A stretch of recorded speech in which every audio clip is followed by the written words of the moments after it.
Assalamualaikum warahmatullahi wabarakatuh. Perkenalkan, kami dari kelompok 7 dari mata kuliah Keamanan Sistem Komputer. Di sini kami mengangkat kasus yang dimana pada tahun 2020 memakan 91 juta akun terkena kebocoran data dari Tokopedia. Di mana kelompok kami terdiri dari yang pertama adalah Muhammad Jimmy Melandri dengan NIM F55124001, kedua Rafli Fauzi F55124002, Muhammad Apriawan F55124027, dengan saya sendiri Vicky Fauzan F551029, dengan terakhir Idam Halid F55124040. Perkenalkan, nama saya Vicky Fauzan dengan NIM F55124029. Di sini saya akan berbagai macam akan saya jelaskan. Yang pertama itu adalah diskusi berbasis literatur berdasarkan dari kelompok kami dan juga beberapa literatur yang ada, bahwa serangan cyber ini menjadi ancaman serius bagi perkembangan teknologi informasi, khususnya pada sistem e-komersi, karena dapat menyebabkan kebocoran data pribadi pengguna dan menurunkan kepercayaan masyarakat terhadap layanan digital. Seperti kita angkat kasus pada teknologi sekarang ini atau yang kemarin telah terjadi pada Tokopedia, yang dimana sekitar 91 juta akun menjadi serangan cyber dan diperjualbelikan di forum dark web. Pelaku tersebut merupakan peretasan. Peristiwa ini berpotensi memicu berbagai kejahatan cyber seperti phishing dan pencurian identitas, yang dimana perusahaan penyedia layanan digital perlu meningkatkan sistem keamanan cyber dan perlindungan data pribadi pengguna agar kebocoran data tersebut dapat dicegah di masa akan datang. Assalamualaikum warahmatullahi wabarakatuh. Perkenalkan, nama saya Muhammad Apriawan dengan NIM F5551244027. Di sini saya akan menjelaskan tentang deskripsi kasus dan konteks sistem. Nah, gambaran sistem yang menjadi objek studi dalam paper ini yaitu platform e-commerce Tokopedia yang merupakan salah satu marketplace terbesar di Indonesia. Nah, untuk poinnya yaitu fungsi sistem, yang dimana fungsi sistem ini memfasilitasi jual beli online dan mengelola data pengguna seperti nama, email, nomor telepon, dan transaksi keuangan. Nah, untuk konteks operasional, bisnis ini sangat tergantung pada keamanan data dan juga kenyamanan pengguna. Nah, untuk skenario ancaman berdasarkan studi kasus dalam paper yang terjadi adalah serangan cyber yang berupa kebocoran data berskala besar. Nah, di sini ada 3 poin. Yang pertama, hacking data breach, yang mana pencurian data. Di sini hacker berhasil mencobol sistem keamanan Tokopedia dan mencuri data 91 juta akun pengguna. Dan untuk poin kedua yaitu eksploitasi data. Di sini pencurian data, yang dimana setelah data ini dicuri, data ini akan dijual di dark web, yang dimana ini bisa merusak nama baik perusahaan. Nah, untuk poin ketiga yaitu dampak ekonomi, yang dimana efek dari pencurian ini yaitu turunnya nilai perusahaan, dan juga ini bisa menjadi dampak terhadap perusahaan, bahwasannya pengguna itu bakal mencari platform yang lain seperti platform yang semisal keamanannya itu tinggi. Nah, seperti itu.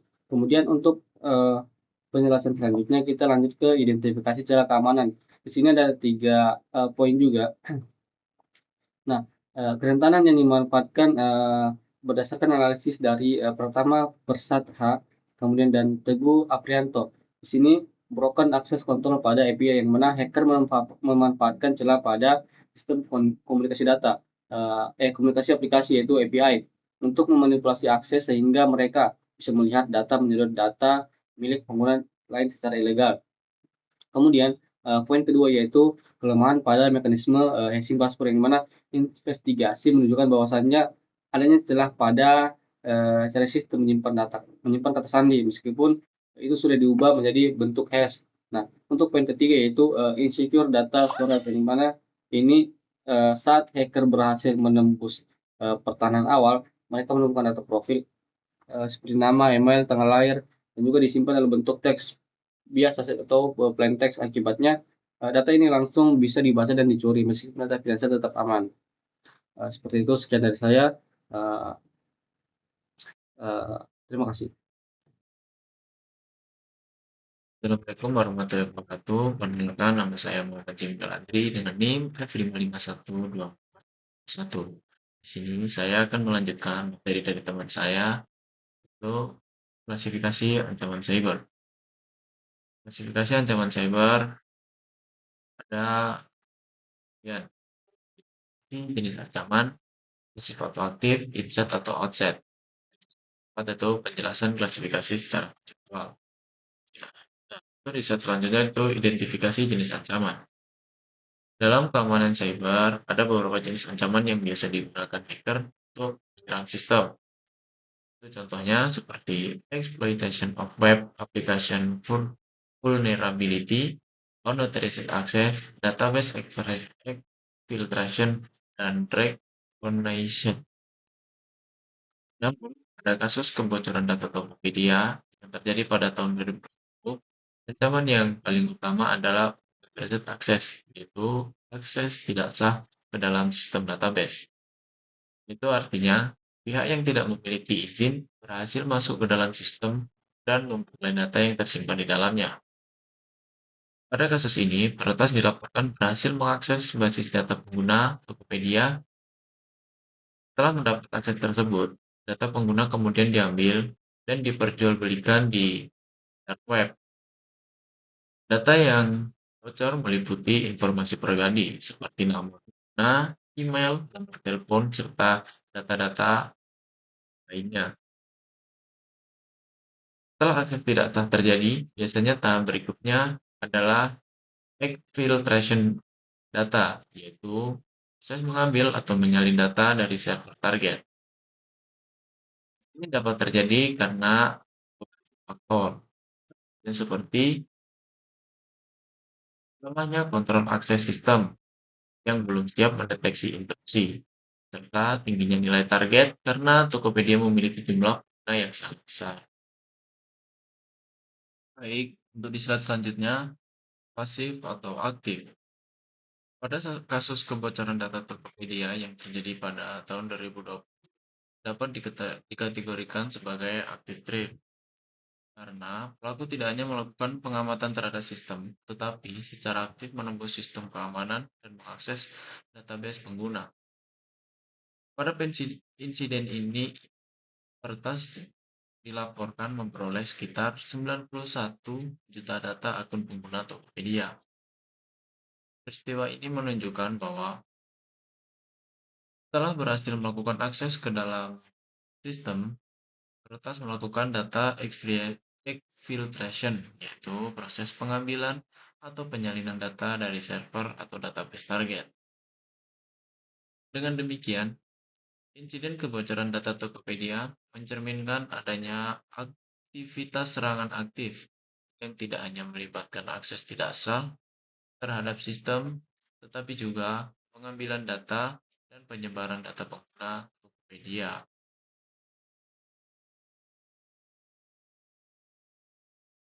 Dan untuk slide selanjutnya, inset atau outset.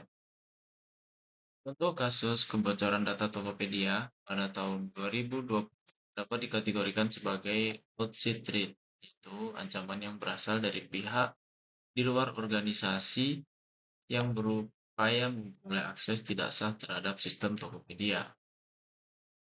Pada insiden ini, seorang peretas dengan nama Skinny Hunters dilaporkan menjual sekitar 91 juta data pengguna Tokopedia di situs gelap. Data yang bocor mencakup berbagai informasi akun pengguna seperti email, username, serta data-data akun lainnya. Karena pelaku bukan bagian dari organisasi Tokopedia dan memperoleh data tersebut melalui proses peretasan sistem, maka inset ini diklasifikasikan menjadi ancaman eksternal atau outset threat sistem perusahaan. Nah, masuk dari organisasi Tokopedia. Nah, untuk slide selanjutnya, penjelasan klasifikasi secara konseptual. Kasus kebocoran data Tokopedia, klasifikasi ancaman dapat dipahami melalui 3 dimensi, yaitu yang pertama ada jenis ancaman, yang kedua ada sifat ancaman, dan yang ketiga ada sumber ancaman. Yang pertama yaitu jenis ancaman. Serangan ini termasuk unauthorized access terhadap sistem database, yaitu ketika penyerang berhasil melewati mekanisme keamanan dan memperoleh akses ke dalam sistem. Setelah akses diperoleh, penyerang kemudian melakukan data exfiltration, yang proses pengambilan atau penyalinan data dari server Tokopedia. Dan yang kedua, sifat ancaman. Incat ini termasuk active threat karena pelaku secara aktif berinteraksi dengan sistem dan mengambil data pengguna yang tersimpan dalam database Tokopedia. Dan untuk yang ketiga, sumber ancaman. Serangan ini dikategorikan sebagai outside threat karena pelaku berasal dari pihak eksternal yang tidak memiliki hubungan langsung dengan organisasi Tokopedia.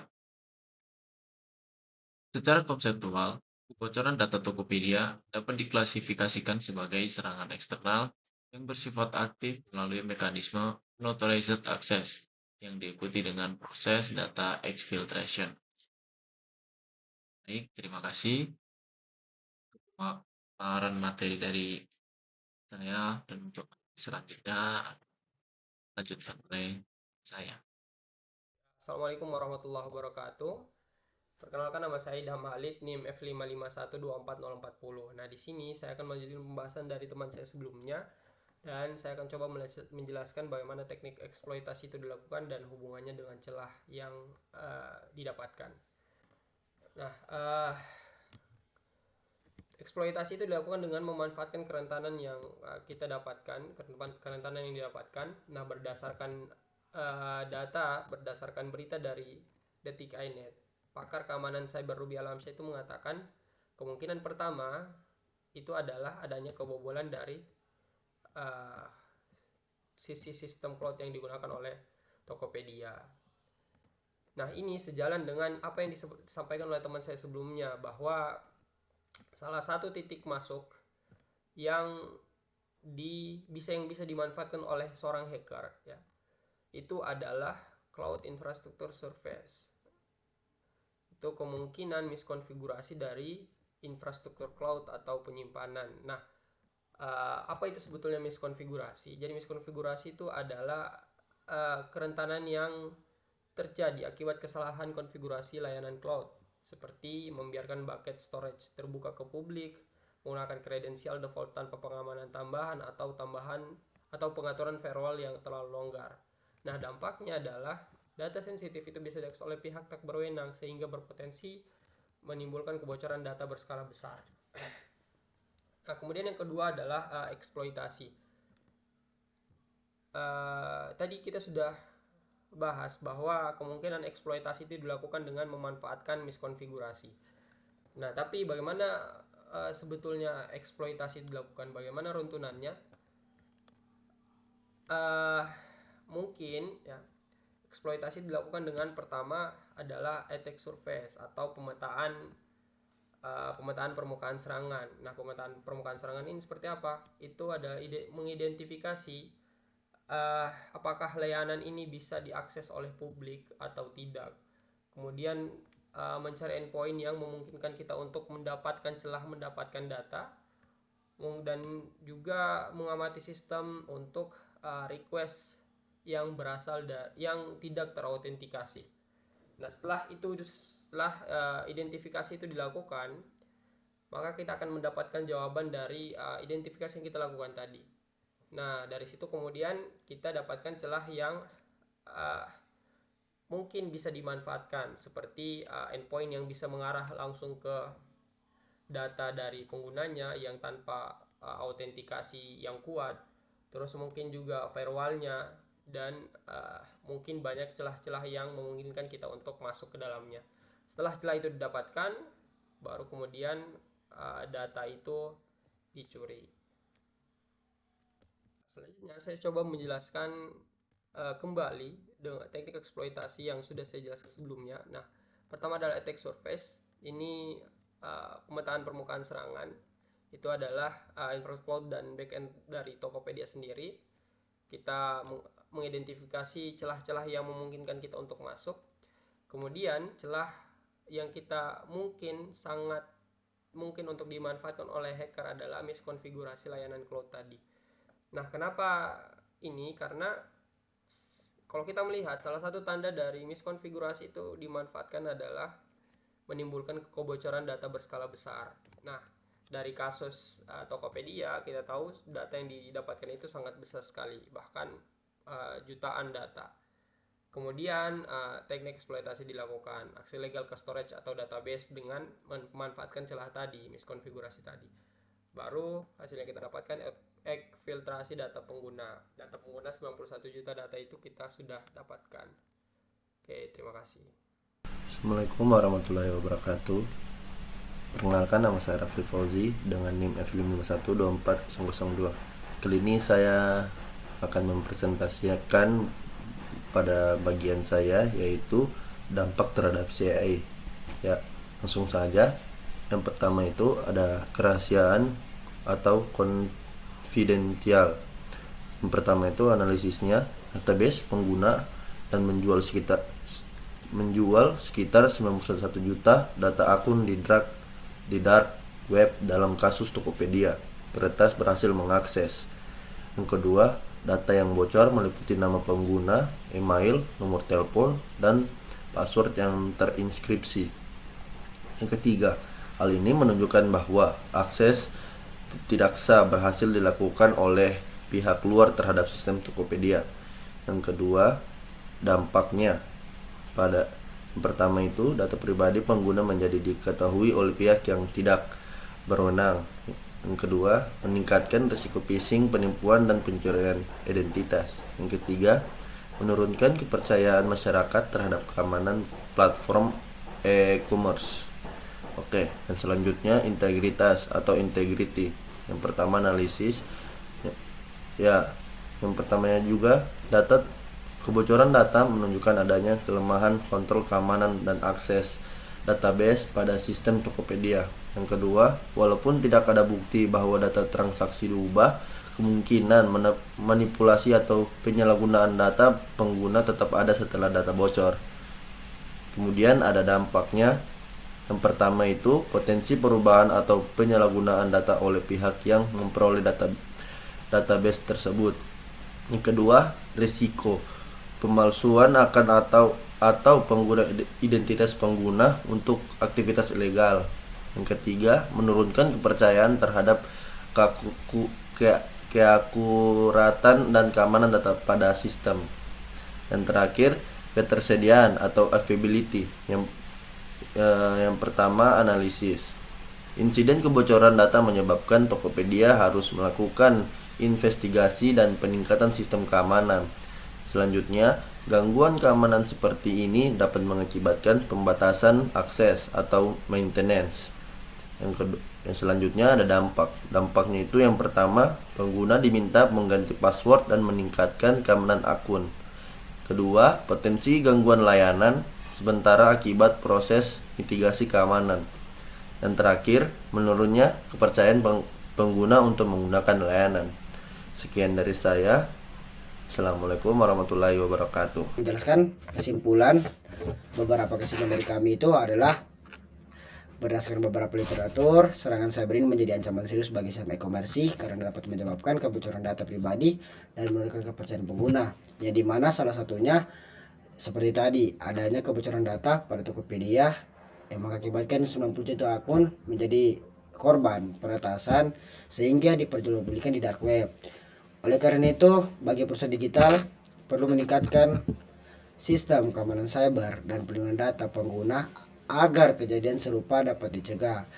Tetapi juga jika perusahaan dikembalikan kepada faktor manusia, karena ketika ada serangan cyber yang berupa phishing atau malware itu bisa terjadi karena faktor manusia juga. Sekian, terima kasih. Wassalamualaikum warahmatullahi wabarakatuh.